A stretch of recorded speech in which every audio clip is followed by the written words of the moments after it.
massive updates in Ukraine after the G7 summit in Hiroshima. President Zelensky made an appearance with President Biden. President Biden reversing longstanding U.S. policy that he himself set only a couple of months ago about no F-16s to Ukraine. Now, the initial announcement is that they will be training Ukrainian pilots on the F-16 platform with possible delivery in the months to come. Here is what President Biden had to say. Let's take a listen. You know, in my private meeting with President Zelensky after the G7 meeting and with his staff, I told him the United States, together with our allies and partners, is going to begin training Ukrainian pilots in fourth-generation fighter aircraft, including F-16s.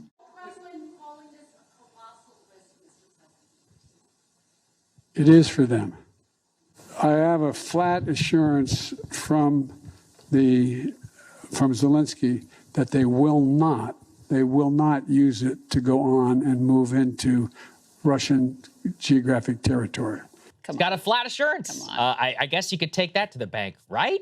Right? Well, it's interesting. Let's go and put this up there on the screen. January from 2023, just 4 months ago, President Biden walking across the South Lawn at the White House. On his return, a reporter shouts out, "Will you give F-16s to Ukraine?" He says no. He then follows up in an interview with CBS News' David Muir, where he explained very cogently why he did not think that Ukraine needed F-16 fighter jets, why he thought that the risk was too high, why he wanted to avoid World War III, and he had, quote, discussed the issue, quote, very carefully with his allies. Now, people need to remember this about the F-16s. Even if the U.S. doesn't provide the F-16s to Ukraine, because it is our plane, we have to sign off on any export from any NATO ally or any ally, actually, that has them before they sell them. We get like a first right of refusal, effectively, on any such deal. So, of course, since it's our plane, our permission, we're the decision maker, even if we're not the ones who technically give them to them. The decision from the top has always been there's no way, because they would likely use them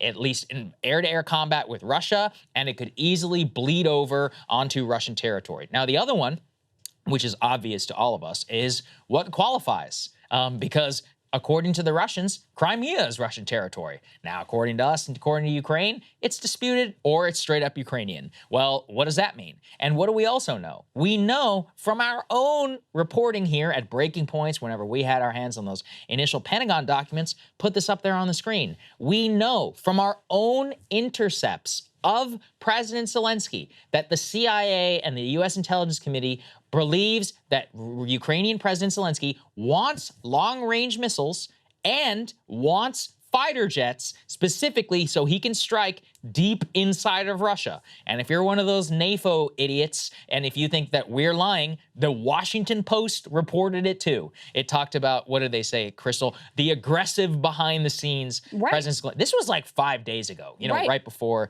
this announcement. So look, there is no reason to believe Zelensky literally at all. All of the things that he wants to do behind the scenes are right out here in the open because of those leaked documents. 3 months ago, we made the decision not to provide them for him because of documents like this, where we're like, no, he's probably going to use it to strike Russia. But now, apparently, you can just take his word to the bank. The government, which has bombed the Crimean Bridge, which has assassinated people on Russian soil, which may have had a whole hand in the Nord Stream pipeline bombing, and then consistently deny. Oh, and then the most recent Kremlin attack, right? They drone strike the Kremlin. They allegedly literally like a couple of days ago, right? And so, and I already know that, you know, people are like, how can you blame? I don't blame them. Nobody is blaming them. If I were them, I would be begging for F-16s, be calling for no-fly zone, all of that. Russia is the aggressor. There's no question. If they're using it just in a defensive capacity, that would be great. But there's a reason that President Biden and his advisors and many others did not want to do any of this, and it's specifically because the risk on this is so high. Once, you know, the Crimea scenario, it really is the nightmare one, because that is where total ambiguity, technically everybody's acting in, you know, their best interests and all that in the eyes of, you know, each other's allies, but could easily lead to a different situation. And we specifically, our own reporting, our own, you know, raw documents show not only does he want to strike inside Crimea, he wants to strike deep inside of established Russian territory, supply bases, and all of that with a U.S.-provided, NATO-provided platform and U.S.-provided and NATO-provided munitions. I mean, this literally was exactly what they told us they were going to avoid from day one, Krystal, and now they've reversed themselves completely on a dime and are expecting us all just not to pay attention to. This is probably the most significant action outside of the Patriot missiles since the decision on the no-fly zone. And I listened to Jake Sullivan try to explain why now and why not before. He was in an interview with Jake Tapper, and of course Tapper's push is like to the hawkish side of like, well, why didn't you give him sooner? Which frankly, if you are going to give him at all, it's a good question. It's actually a reasonable question, even though, you know, I object to the fact that the media is always pushing in the hawkish direction rather than like, what the hell are you doing here? What are you thinking?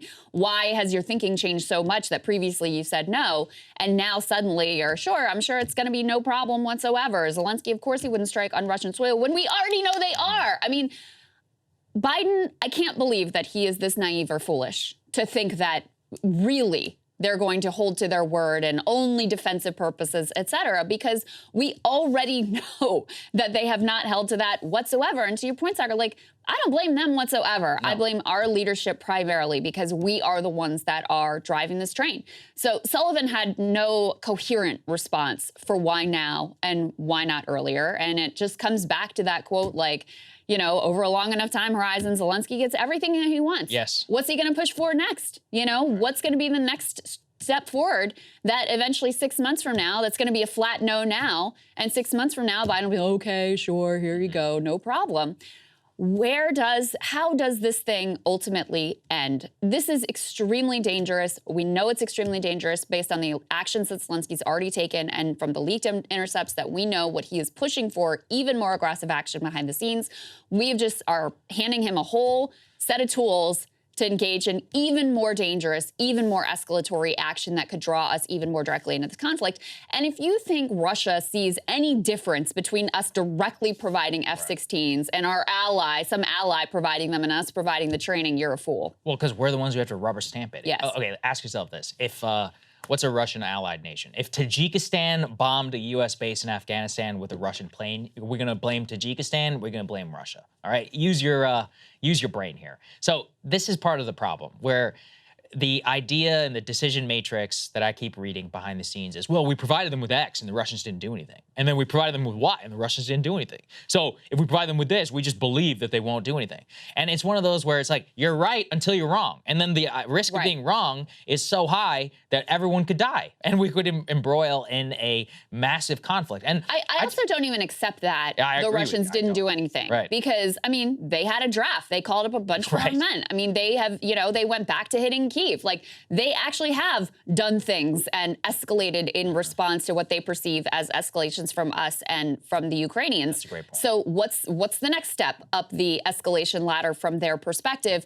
And when do we get to a point where we accept, okay, this risk is way too high? To me, we are long past that. Well, what's so stupid about it in my mind, and I already know the Ukrainian people, whatever, these people will get very angry with what I'm saying, is all of this is over a scrap of eastern Ukraine. Like, how in any world is this worth it in any way to all of our core national interests? We would never risk nuclear conflict over a scrap of disputed territory that has changed hand multiple times over the last several centuries. For what? I mean, it's like, what possible benefit are we getting out of this? Well, because they don't see it as over a scrap of land. Oh, they certainly I'm don't sorry, see it's about democracy. Right. Well, I mean, that's nonsense too. They don't see it as being, oh, it's this great war between democracy and authoritarianism. They see it as part of this, you know, global sort of like Cold War and hot war in Ukraine. They have said outright, you know, they want to weaken Russia. They want to, they hope Putin will be deposed and pushed down over all of this. At the beginning of this conflict, there were several times where they openly admitted what the real aims and goals were, because they don't want a Russia and China alliance that can, you know, really rival us as superpowers in the world. So That's the real goal here. I mean, whatever you think of this conflict, don't believe any of the happy talk about, oh, this is about democracy or about this is about Ukrainian sovereign, territorial disputes or whatever. That's what this is really all about. And, we're all just like pawns and playthings in their game. Well, it worked out real well in South Vietnam. And for President Zelensky, we shouldn't forget that what was the one thing that he begged the American people for whenever he was here in Washington, and then frankly demanded publicly that we give him F-16s. He always gets what he wants. Here's what he had to say at the time. We don't have the fighter jets to deal with it, and to counteract the Russian hits. And we really need this, and really appeal to the president that they could start training Ukrainian pilots. And President Biden told me that it will be worked upon, and I believe that United States will give us the opportunity to defend our skies. He was right. He made that prediction only 3 months ago. Yeah, outside of the no-fly zone, not one person could point me one thing that he didn't get eventually from what he wanted. Hey guys, ready or not, 2024 is fully upon us now, and Saagar and I have been brainstorming ways that we can really up our game for this critical election. Yeah, we rely on our premium subs to expand our coverage, to add staff, to upgrade the studio. We just want to give you the best independent coverage of this election, which is possible. So if you can help us out, become a premium subscriber today, breakingpoints.com, or the link is down here in the description video. It really means the world to us, and if you like what we're all about, this is the best possible way to keep us 100% independent, working only for you.